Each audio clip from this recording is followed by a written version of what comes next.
నమస్కారం ప్రజలారా, my YouTube channel. నా పేరు రాజు. జగన్మోహన్ రెడ్డి గారు నిన్న వైఎస్ఆర్సీపీ యువజన విభాగం ప్రతినిధులకు దిశానిర్దేశం చేశారండి. అతను ఒకటే చెప్తున్నాడు, ప్రజలకు అండగా నిలబడాలి, అందరిని చిరునవ్వుతో పలకరించాలి, మీకు ఏదైనా సమస్య వస్తే, ప్రజలకు ఏదైనా సమస్య వస్తే తోడుగా నిలబడి పోరాడాలి అని కూడా జగన్మోహన్ రెడ్డి గారు చెప్పారు. ఎమ్మెల్యే కావడం మీ అందరి లక్ష్యం కావాలి, అందుకే పార్టీ యువజన విభాగం పదవి మీకు తొలి అడుగు అవుతుంది. మీరు ఎదగడం మీ చేతుల్లోనే, మిమ్మల్ని పెంచడం నా చేతుల్లో ఉంది. మీరు ఎదగాలంటే ఈ యువజన విభాగంలో కష్టపడాలి, తర్వాత ఎమ్మెల్యే సీటు కూడా ఆటోమేటిక్గా వస్తాయి. మీ భవిష్యత్తు నా చేతుల్లో ఉంటుంది. ఈ రోజు నుంచే పని మొదలు పెట్టండి. ఇది సోషల్ మీడియా యుగం. ఒక ఫోను ఒక గన్ లాంటిది ఉంటుంది.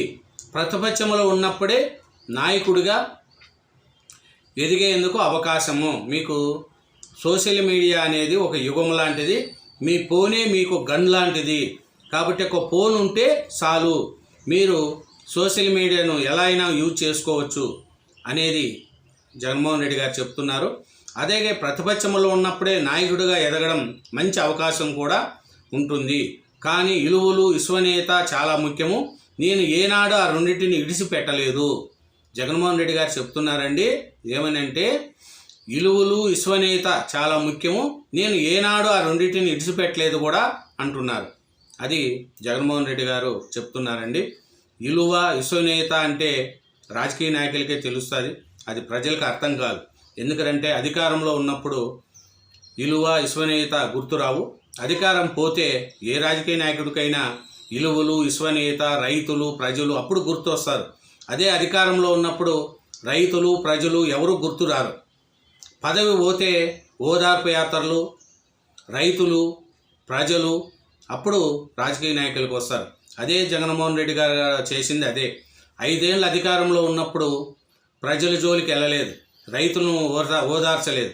కానీ అధికారం పోగానే ఇప్పుడు విలువలు విశ్వనీయత చాలా ముఖ్యమని చెప్తున్నారు. ఆ రెండింటిని ఎప్పుడు విడిచిపెట్టలేదంట. అధికారంలో ఉన్నప్పుడు పట్టించుకోలేదు, అధికారం పోయిన తర్వాత మళ్ళీ వాటిని పట్టించుకుంటున్నాడు.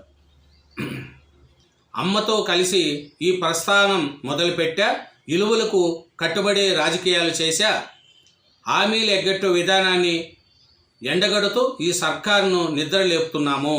చూడండి, అది జగన్మోహన్ రెడ్డి గారు ఏం చెప్తున్నారంటే, హామీలు ఇప్పుడు ఉండే ప్రభుత్వం హామీలు ఎగ్గొట్టే విధానాన్ని ఎండగడుతూ సర్కారును నిద్ర లేపుదామని జగన్మోహన్ రెడ్డి గారు అంటున్నారండి.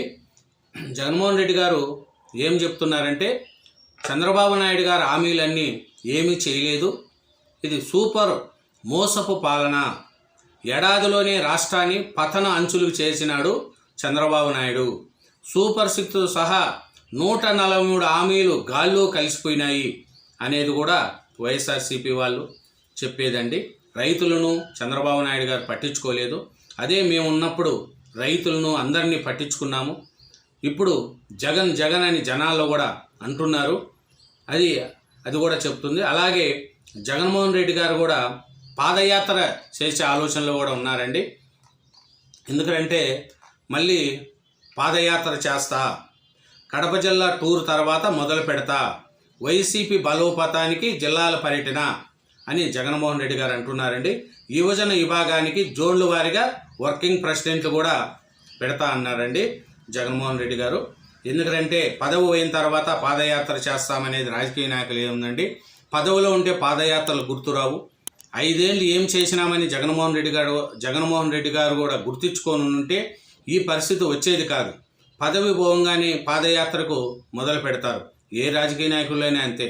5 ఏళ్ళు పరిపాలించిన వైఎస్ఆర్సీపీ వాళ్ళు పదవి పోగానే ఇప్పుడు మళ్ళీ పాదయాత్రకు చేస్తున్నారు. ప్రజల్లో తిరిగితే ఇబ్బంది ఏం లేదు కాబట్టి మళ్ళీ యువజన విభాగం కార్యాచరణలో ఇది ఆరంభం మాత్రమే. తర్వాత జిల్లాలో నా పర్యటన ఉంటుంది, ఇంకా పాదయాత్ర కూడా ఉంటుంది. ఇంక ముందు మనం మళ్ళీ కలుస్తాం, ఇది మనం మమేకం కావడం తొలి అడుగు. అది జగన్మోహన్ రెడ్డి గారు అది ఏం చెప్తారో, నేను పాదయాత్ర చేస్తాను, ప్రజల్లో మళ్ళీ తిరుగుతాను అని చెప్తున్నారండి మన జగన్మోహన్ రెడ్డి గారు. కాబట్టి పాదయాత్ర చేయడంలో తప్పు లేదు, కానీ అధికారంలో ఉన్నప్పుడు ప్రజలను పట్టించుకొని ఉంటే ఈ ఇబ్బందులు ఉండవు కదా అనేది ప్రతి ఒక్కరు అడుగుతున్నారు. 5 సంవత్సరాలు వైఎస్ఆర్సీపీ ప్రభుత్వం ఉండేది, కానీ 5 సంవత్సరాల్లో ప్రజలకు అండదండగా నిలబడలేదు. ఎందుకంటే రాజధాని లేకుండా చేశారు. ప్రజల్లో ఒక ధైర్యం లేకుండా పోయింది. ప్రజలకు భయభ్రాంతులను చేసేశారు. బూతులు తిట్టించారు. మంత్రులతో బూతులు తిట్టించారు. వాళ్ళ ఇష్ట ప్రకారం చేశారు. ఇసుక, మట్టి, ల్యాండ్స్, ప్రతి ఒక్కటి, మద్యం, అన్నిట్లో కూడా అది వీళ్ళు మనుషులు నిత్యము ప్రజల సొమ్మును వీళ్ళు ఆలకాలకంగా దోసుకున్నారు. ఇప్పుడు మళ్ళీ నేను ప్రజల్లోకి వస్తా, పాదయాత్ర చేస్తా, మీకు అండగా నిలబడతా అని జగన్మోహన్ రెడ్డి గారు మళ్ళీ పాదయాత్రకు రెడీ అవుతున్నారండి. ఎందుకంటే పదవి పోగానే పాదయాత్ర గుర్తు వస్తుంది. పదవి ఉన్నప్పుడు రైతులు, యువకులు గుర్తు రాదు. అది మన 5 సంవత్సరాల్లో జగన్మోహన్ రెడ్డి గారు ప్రస్తావన కూడా చూసాం. వైఎస్ఆర్సీపీ ప్రస్తావన కూడా చూసాం.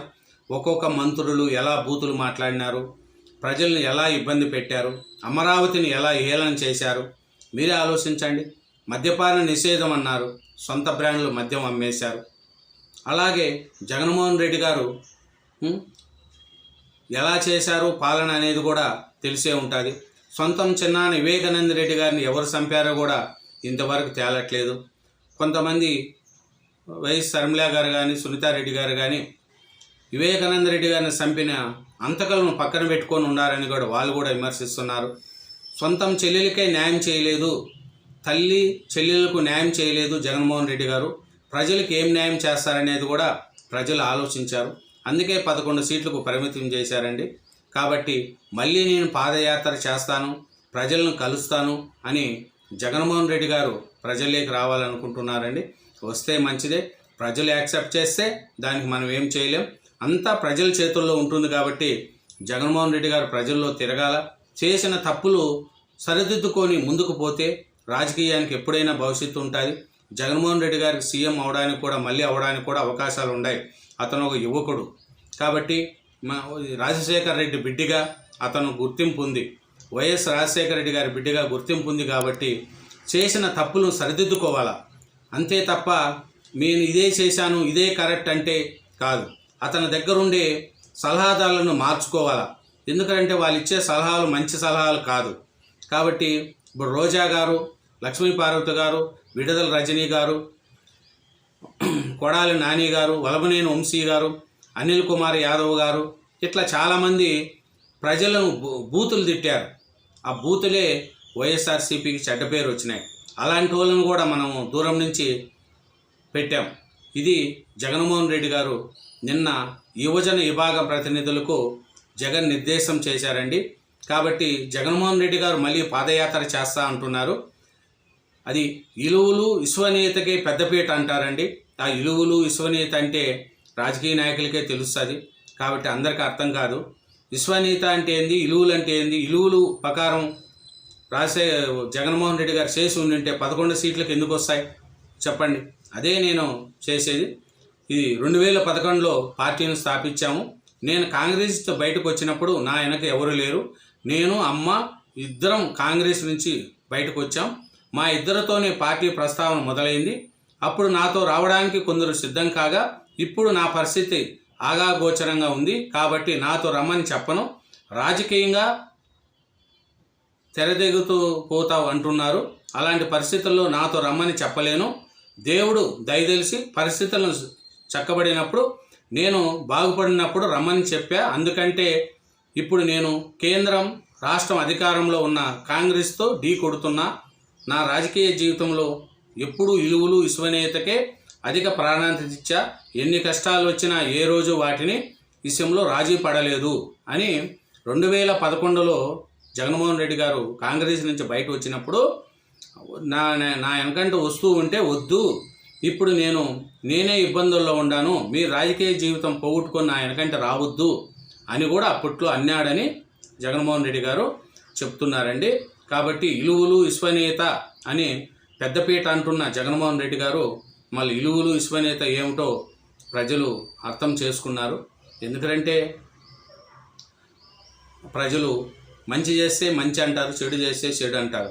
ప్రజలకు చైతన్యం వస్తే ఏ పార్టీ అయినా గాలికి కొట్టకపోతుంది. 151 సీటు వచ్చిన వైఎస్ఆర్సీపీ 11 సీట్లకు పడిపోలేదా? 164 సీట్లు ఇచ్చిన కూటమి ప్రభుత్వం ప్రజలు ఆగ్రహిస్తే 14 సీట్లకు పడిపోవచ్చు, 10 సీట్లకు పడిపోవచ్చు.